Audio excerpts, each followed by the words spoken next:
Hello, everyone. Welcome to another edition of Inside the Birds. I am Adam Caplan, and on this special show, we continue our Eagle schedule series with games 5 through 8. And in our first one, we did games 1 through 4, which you could get on any podcasting platform, just like this show.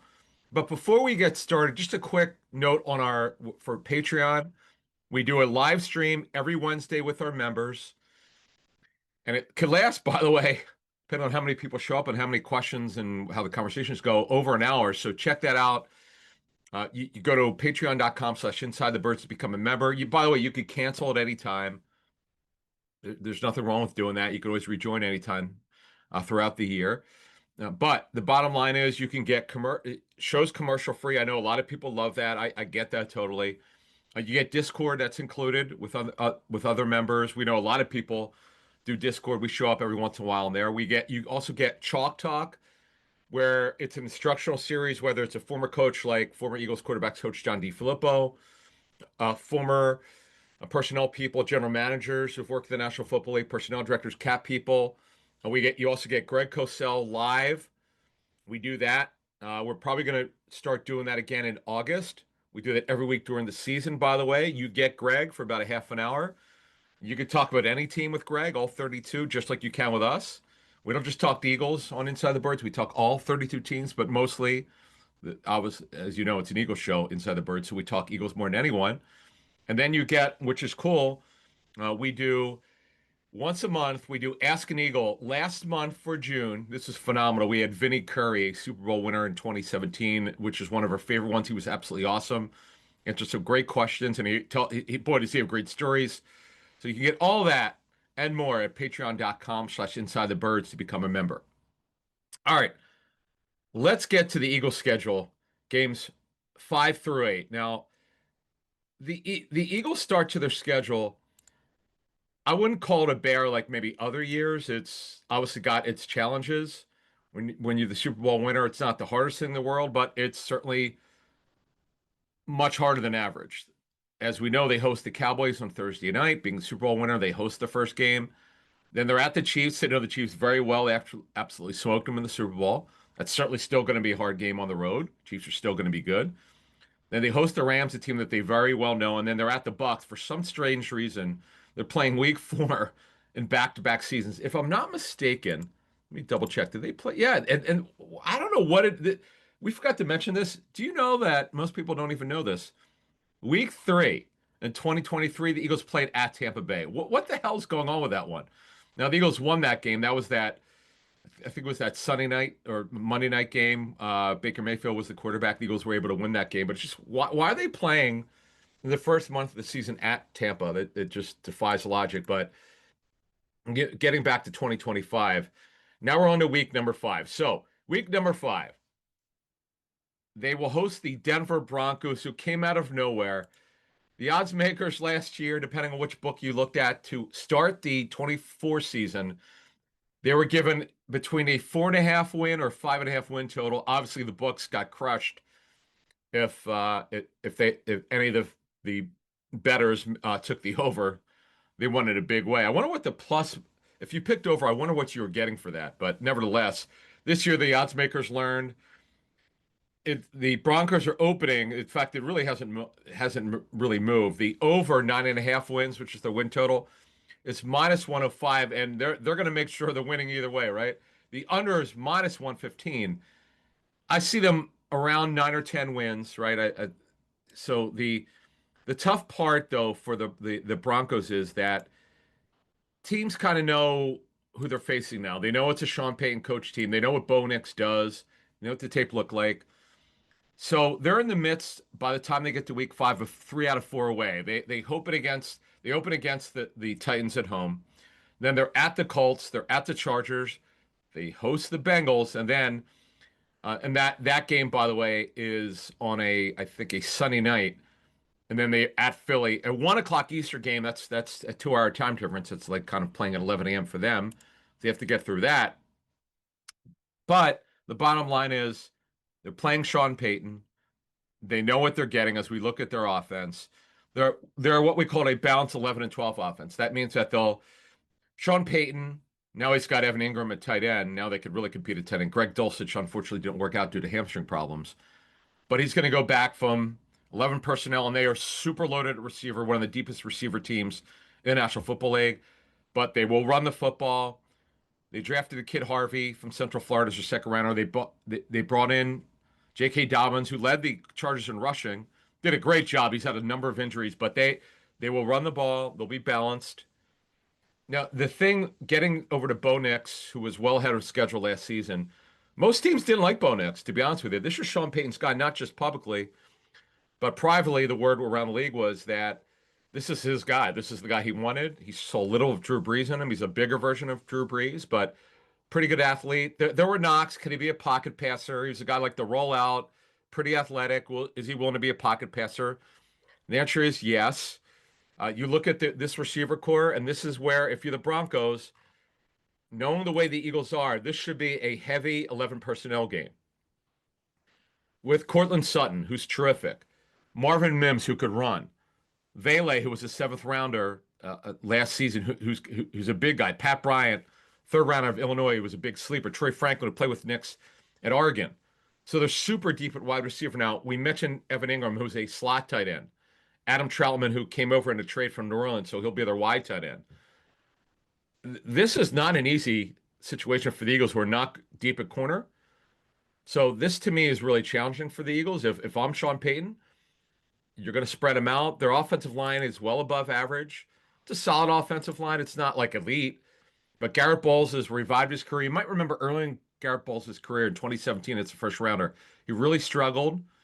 He was an older offensive lineman when he was drafted. He struggled a little bit, but they've kind of settled things down. Minor's been a nice story as the right guard. Mike McGlinchey comes over from the Niners. He's been there for now a couple years. Ben Power signed a big deal as their left guard. They got Wattenberg, who's a fifth rounder 3 years ago at center. So they're fine there. The Eagles' defensive line, as we know, it's changed. They're going to have a minimum of 5 new starters on defense. So this will be a challenging, absolutely challenging game for the Eagles. If all the key pieces are healthy for the Broncos, this to me is a challenging game. This will be a fun game. This will absolutely be a fun game for the Eagles in Week 5. I look forward to this one. Now, defensively, this is another team where you look at it, and Vance Joseph, the strange thing is Vance Joseph, who comes back. He was once the Broncos head coach. It didn't work out with John Elway as the general manager. Vance Joseph was fired. He was later brought back by Sean Payton to be the defensive coordinator. So he's done an excellent job. They're really loaded. The front three is terrific. Zach Allen, who, by the way, the Eagles had a lot of interest in it, coming over from the Cardinals, but they didn't want to pay him the money. They made the trade for John Franklin Myers, former defensive tackle and pretty good pass rusher from an interior standpoint. And DJ Jones is a veteran run stopper. He's been around the league a long time. So their front three is pretty good. They match up. They can match up with athleticism and size with the Eagles' offensive line. Obviously, the Eagles have the best offensive line in football. This will be a good matchup for them. Then the edge rusher group is really good. Nick Bonito has been a great story of development. No question about it. He's on the final year of his deal, but I'm sure he's going to get an extension before training camp starts, or he should. John Cooper, it's been a good story of development as a former seventh rounder in 2021. So Luther Ellis's kid, yet another Ellis kid who's a former Utah pass rusher, Jonah Ellis. He came out last year. So they could get after it. Now, here's the problem at inside backer where the Eagles really have an advantage. Dre Greenlaw has not been the same since he tore his Achilles in the Super Bowl 2 years ago. Alex Singleton, formerly of the Eagles, good player, but he's coming off a torn ACL. Strnad is back, who was a fifth rounder, Justin Strnad, who was a fifth rounder for the Broncos in 2020. So there are questions here, and this is where the Eagles could really eat by running. When they run the football, they should be successful. Really good secondary. Patrick Surtain, a first rounder in 2021. He is the best corner in football, no question about it. He's phenomenal. And Riley Moss, now see, there were questions about Riley Moss. Is he a safety or is he a corner? Sort of high-hipped. And that was a concern for him. He was the third round of Iowa, but he is a corner for now. Hufanga comes over from the Niners with Brandon Jones. Those are your safeties. And Barron, right now, probably will be their nickel, but he could want to play in corner as well. Mathis is a good corner. Damari Mathis, number 27. Jaquan McMillan is there as well. They're actually Abrams Drain is there as well, who's a corner. So they're really deep in the secondary. This, to me, if I was going to put out a line just on the surface, I would have the Eagles being a 3.5 to 4 point favorite. This is I love this matchup. This is the Broncos, man. John Elway, and then of course George Paton, who's the general manager. They've built. John Elway's really not involved anymore, but Payton and both Paytons, George Paton and Sean Payton, they spell it differently. Payton's Paton, and then Sean Payton's Payton. They're building something pretty good here. It's a good time to be a Broncos fan. Let's see how Bo Nix does in year two. So this to me is a solid matchup. This is a good matchup. Vance Joseph plays a ton of man coverage, 36% last year to finish them off their fifth most. That's high because when I was covering the National Football League back in the early to mid 2000s, the league was heavy man coverage, and now it's moved to more zone coverage. But man, they're old school there. This is a great matchup. So looking forward to that one. Week 6, this is the Eagles' second NFC East game. The Eagles are at the Giants. Nick Sirianni 6-3, including the playoffs, versus those Giants. Now, this Week 16 game is October 9th. This is a Thursday night game at 8:15. Now, when you look at the Giants' schedule, this is why, by the way, the odds makers have the Giants at 5.5 wins. The over, by the way, is plus 120. Nobody sees them doing it. Well, by the time the Eagles play this Giant team, we assume Russell Wilson will still be the quarterback. I can't pull the plug that early. But listen to the schedule. The first 2 games are away. At Washington, we know how good Washington's going to be. At Dallas, week 2. Both are 1 o'clock games. Then they host the Chiefs the following Sunday. It's a Sunday night game. They host those Chiefs, the Super Bowl runner-up. Then the following Sunday, they host the Chargers. That is a murder's row. And then the next week, maybe they'll finally win a game. That's a 1 o'clock game against the Saints. Then on a Thursday night, they host the Eagles. And listen to this schedule. I just want to roll this around, and we'll talk more about them later in this show. They play at the Eagles and at the Broncos. So they play at the Broncos after this Eagles game. Then they play at the Eagles versus the Niners in week 9. I like the under, folks. I don't see how they're getting 6 wins. I don't. I mean, look, the under, the odds makers and the bettors are with me here. The under is minus 145. Boy, that's a lot. You're getting up a lot of juice there, but that is really difficult. So, yes. So let's get to it. Week 6, Russell Wilson. He has not played at a high level, quite frankly, since 2000. And that was with Brian Schottenheimer. No question about it. That was with Brian Schottenheimer as the offense coordinator for the Seahawks. I would say this about Russell Wilson. He had his moments with the Steelers last season, but there weren't enough of them, as I reported, and I put this on Sports Grid back in January. Arthur Smith, the offense coordinator for the Steelers, wanted to bench Russell Wilson. He was told no, so he couldn't do it. But the bottom line is he wanted to go to Justin Fields. He couldn't do it, and he went with Russell Wilson, and Wilson did not close the season well, and he's moving on to the Giants. A couple other teams talked to him, but he knew the one place where he could go and start. And by the way, the Steelers' interest in bringing back Wilson, he was like 3rd or 4th on the depth chart in terms of bringing quarterbacks in. He was way down the list. Fields was higher on the list, by the way. And I don't even know how that would work, knowing that it got out there. It wasn't just myself who reported. Others reported it that Arthur Smith wanted to bench Russell Wilson. So I don't know how that would have worked if Wilson would have gone back, but he didn't. He's not. He's with the Giants. Here's the thing about Russell Wilson, talking to various NFL people. His deep ball is still good, but he doesn't move as well. He has issues holding on to the football. That has driven coaches who have coached him crazy over the years, because why does he do it? Because he wants to be Superman. He wants to make the big splash play, but he doesn't move as well. And here's the problem with the Giants' offensive line. As bullish as I am on this offense with Brian Daboll And Mike Kafka, we'll see who they have made a final decision who calls the plays. I'd be surprised if Daboll's not doing it. Russell Wilson needs to be coached hard. Brian Schottenheimer was brought in to coach up Russell Wilson hard in 2020. Did a great job with him. What happened with Russell Wilson there was two things. He had 28 touchdowns in 8 games. Pete Carroll had enough of the passing. The front office was after Pete. They pleaded with him, let's come out throwing. That was the let Russ cook year. That was Brad Schottenheimer's idea. Schotty wanted to come out and throw the football early, pass early, get a lead, and run to win. Well, the problem was Carroll thought that because the defense was not really competitive and so bad, they had to run the football, limit possessions. But that's not Schottenheimer or any offensive coach's problem. They're there to score. It was just not good coaching by Carroll, and it didn't end well with Schottenheimer and Carroll. Pete did not bring back Schottenheimer after that, and the second half of that season, teams started playing more zone defense, and also Russ was not in a rhythm because of the offensive scheme change or philosophy change, I should say. But Russell was awesome for at least half a season. We know Winston's the backup, then the rookie.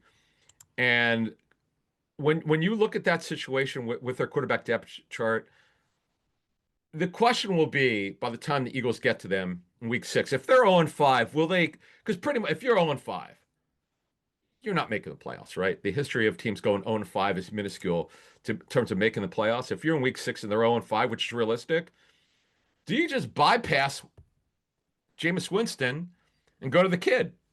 And why wouldn't you? What are you playing for? So, but then part of it is where's the kid from a mental standpoint? Jameis is a drop back passer. He's not an athletic mover like Dart. That's something that they'll get to. But let me tell you, folks, they are super skilled and deep at these skill positions. Malik Neighbors was the stud as a rookie. Darius Slayton is back. He could flat out fly. He's hurt the Eagles over the years. Wan'Dale Robinson will be their slot receiver. He's on the final year of his deal. He could be a gadget player. Zach Pascal, who the Eagles know is there as the enforcer. He'll block. Jalen Hyatt, who told the media that he put on 25 pounds of muscle. He needed it, but we're going to see if that affects him. Can he run as well? But they don't have great size with that team, but they could flat out fly. Theo Johnson is a slot tight end. Bellinger will be their Y. Manhurts could be their Y. Well, actually, Manhurts will be their key Y, their main Y. I mentioned Greg Dulcich earlier. He was claimed off waivers. They are super deep at the skill positions. It's going to be Cam Scatterbo and Ty Tracy. Most likely will carry the load. Devin Singletary, who the general manager and head coach know from their days in Buffalo. Singletary doesn't have juice like Scatterbo and Tyrone Tracy will have. And to me, Scatterbo could be their third down back. I love this offense. The issue isn't on their offensive line. If you're the Eagles, right, in week 6, will Andrew Thomas be available? He's had major problems staying healthy, hamstring, knee. Runyon is a good left guard. John Michael Schmitz is an okay developing center. Greg Van Roten and Evan Neal will compete for the right guard job. Greg Van Roten out of Penn. This guy's an unbelievable story, an undrafted free agent in 2012. I'll give the guy credit. Jermaine Illuminor will almost certainly be the right tackle unless it doesn't work out at right guard. They can move him to from right tackle to right guard, move Evan Neal maybe or Marcus Embo to right tackle. They have depth, by the way. James Hudson, who's not a bad backup tackle. Evan Neal, if he's not starting, will be a backup who could play right tackle and guard. And Aaron Schlattman, who started some games. Aaron Stinney started in the Super Bowl with the Bucs. So they actually, Josh Azudu is still there. They have depth. It's not the greatest depth, but they actually have more depth than most teams. It's just the starters stay healthy? They're not very talented overall, other than Thomas, who's elite when healthy. But it's better than it has been before if everybody could stay healthy. But the Eagles' defensive coaching and front and philosophy is they're going to have an advantage against that offensive line. That's where they're going to eat. I know Russell Wilson tormented the Eagles earlier in his career with Seattle, not so much lately, in terms of looking like the same guy that he was in Seattle. He's not that guy anymore. That's just a fact. And we'll see what he's got. But this is interesting. Now, if I am the Giants, I'm spreading the Eagles out because right now, unless they make a trade for corner by the end of training camp at the start of the season, you're going to see teams play more 11 personnel if they can do it. Now, the Giants have enough tight ends to play a lot of 12, but in this matchup, you got to think that they're going to go more 11 personnel. Let's go to let's go to the defense here, which I think could be phenomenal under Shane Bowen. Now, what's interesting, everybody talks about their big sim pressure team, and that's absolutely true. But when you look at the Giants defense under Shane Bowen, who comes from the sort of the Mike Vrabel tree, which is a 34 front, I would say this. They play a little, they're not a high blitz team, 28%, which is actually above the league average. They're actually top 10 in blitz, but they're not bringing folks. They're not, they don't blitz like you think they do. They play a lot of man coverage versus the rest of the league. They're 30% man team, which is well above the league average. So you got to have good corners. And we talked about this with Greg Cosell in our series when we did the NFC East recently. The key to their secondary is getting Deonte Banks, who's now in the third year of his rookie deal. He's just got to play big time football. He's not. Paulson Adebo will be one of their starting corners. They're expecting to be Banks. They're expecting Drew Phillips, who's got a chance to be a pretty good nickel. As you start with the secondary, Tyler Lanubin, who's a good player. Javon Holland is one of the better safeties in the league. He didn't have a great season last year. That's why Miami decided not to pay him. And Dane Belton will be their top backup safety. So the question now is if the front seven, particularly Brian Burns, Abdul Carter, Thibodeau, Tronte Golston comes over from Dallas. So you've got a really good foursome, right?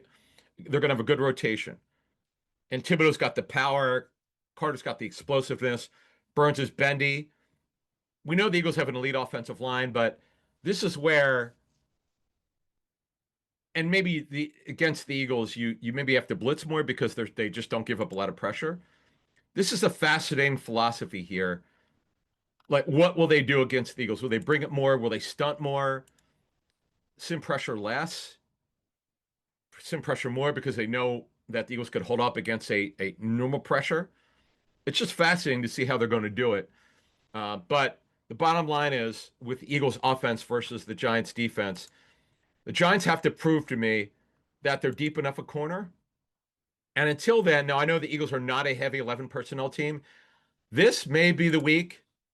They didn't really do it last year, but maybe they do it in this matchup. Maybe you get Jahan Dotson on the field more. Maybe play more 11 personnel. Terrace Marshall, who could play inside or outside. He's more of an outside receiver. Or Nia Smith as their slot receiver. Okay, maybe you have that going. And depending on how they cover at linebacker, although the Giants are talented at linebacker, their inside backers are very talented. There's no question about it. Okereke is really good. Mike McFadden is very underrated. But you could spread those guys out. I don't believe they're going to be great in coverage. The Eagles have athletic tight ends. They're going to keep two and maybe three. If Kylan Granson, he's more of an F tight end, you can move him around for matchup purposes. That's a week that I take advantage of him. But the matchups to me here, as we close out in the Giants, are fascinating. I like this. I like this matchup. I think the Giants could have some success, but the problem is for the Giants, until Banks proves that he's a good corner, you're going to go after him. And obviously their front seven is loaded with Dexter Lawrence. They bring over Roy Robertson Harris of the Seahawks cut. This guy's a good football player. Darius Alexander, who's an older defensive tackle coming out of Toledo. This is a good group here. This is a competitive group. This will be a good matchup. Quite frankly, for the Giants offense going against the Eagles defense, just from a conceptual standpoint, and vice versa, the Giants defense, because they're super deep, super talented, but the Eagle has specific matchups which they can exploit. This is a fun game, but the Giants might be 0-5 coming to this one. Sky Motor Cars in Westchester is a different sort of dealership. All it takes is one look at their Highline pre-owned vehicles that people all over the country want and need. Owner Brett Schulter makes sure you don't spend a dime of your money before you purchase the car. Sky Motor Cars allows you to make all the decisions regarding your next vehicle. At Sky Motor Cars, you never have to spend more than necessary. Visit SkyMotorCars.com today or call 610-918-7225. All right, folks. So I want to, before we get to week 7, which is going to be a fascinating matchup, where the Eagles are at Minnesota, I want to just mention to my friends at Stretch Zone, shout out to them. They brought the app back, folks. If you're someone like me who's getting exercise, I strongly encourage, if you're not a member, get the free 30-minute stretch. It doesn't cost you a thing.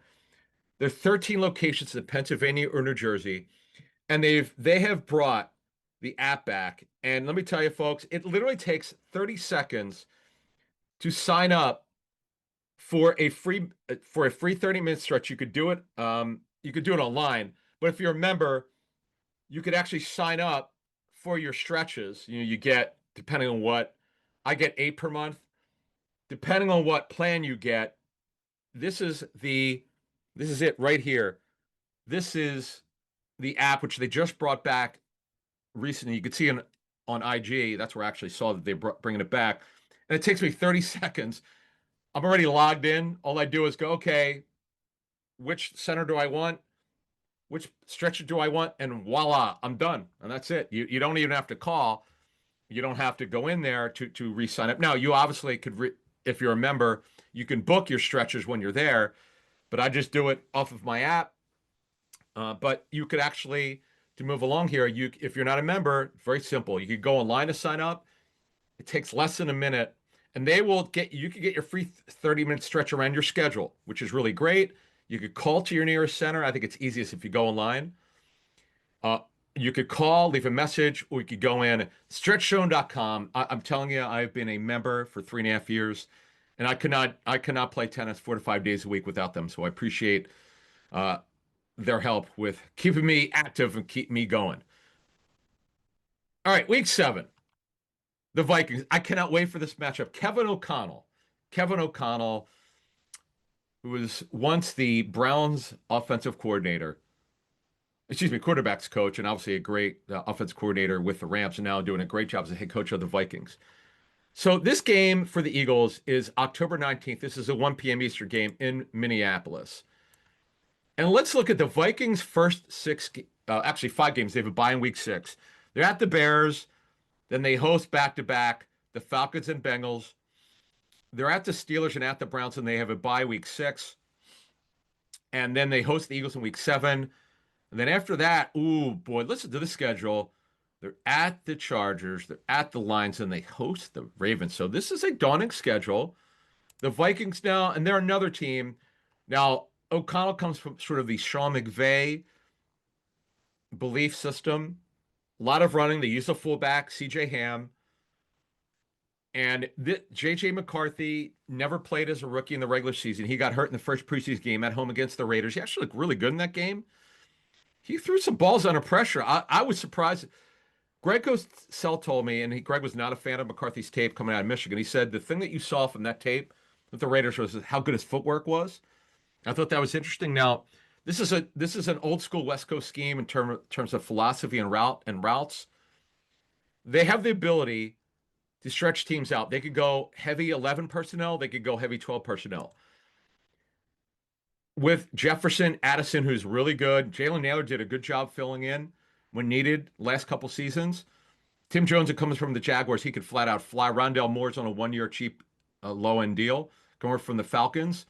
But then with 12 personnel, you got Hawkinson, Josh Oliver, who was drafted. It's really funny how things work out. Josh Oliver, who came over from the Ravens back in 2023. Josh Oliver was an athletic move tight end coming out of San Jose State in 2019 by the Jaguars. He didn't make it, had some injuries. With the Ravens, he became more of a blocker. Now he's one of the best blocking tight ends. He's got another extension from the Vikings. This guy is really, really good at staying in line. Hawkinson could do both. So they can attack the Eagles any way that they want. I mean, they absolutely have the talent. Aaron Jones and Jordan Mason, who they acquired in the trade. Jordan Mason looks like he'll be the future at running back. And Ty Chandler is their third running back, just the changeup. They could power run with Mason. Jones obviously is one of the more versatile backs in the league.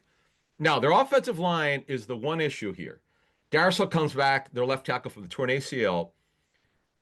Brian O'Neill, who was a left tackle at Pitt, he's a right tackle as he was drafted as. And he's put a lot of weight on his frame, and he's become a good right tackle. What I find fascinating is they come back in free agency. They bring in Ryan Kelly and Will Fries, who came off of a big injury, but he had great tape this past season before he got hurt. They bring in the guys from Indy. Now, Ryan Kelly, there's some people in the league think he's just not the same player.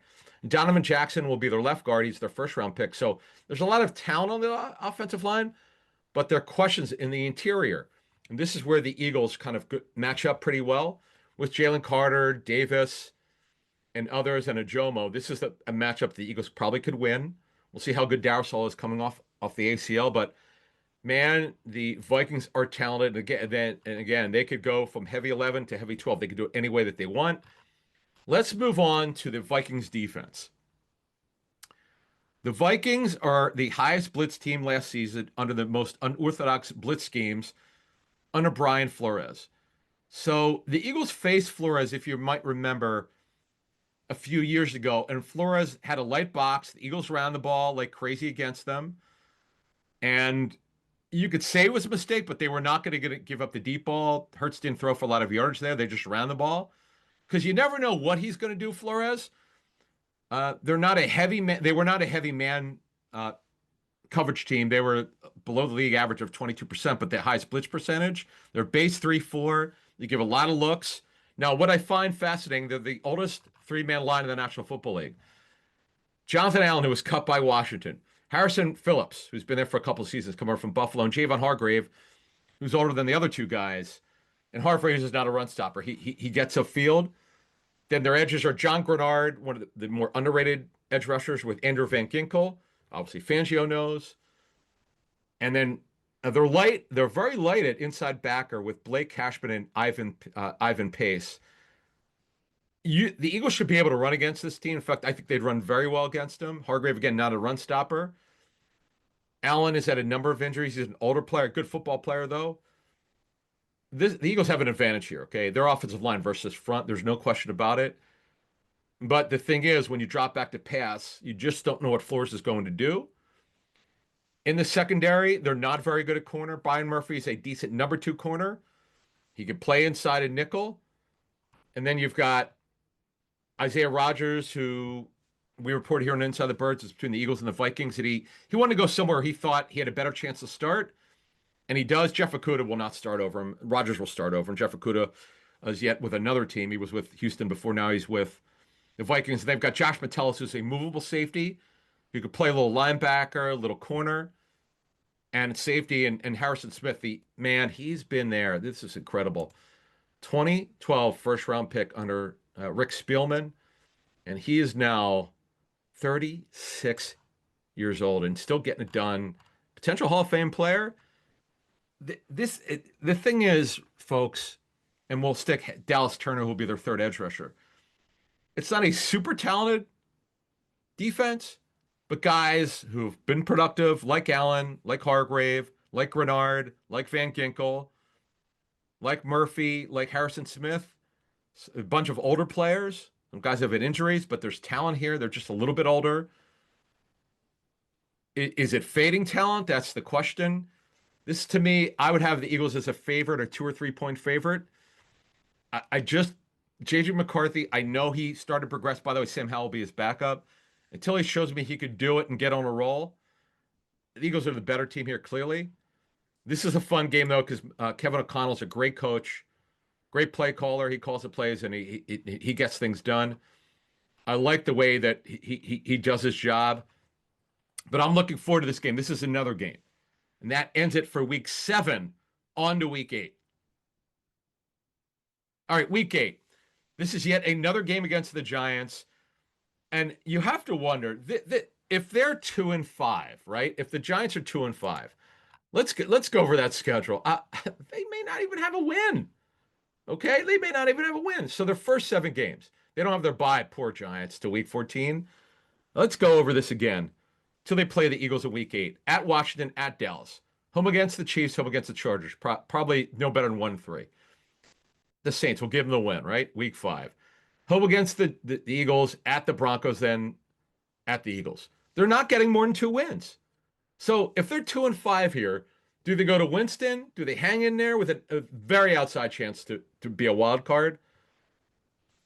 Now, if they're 1-6, you got to think they're pulling the plug here.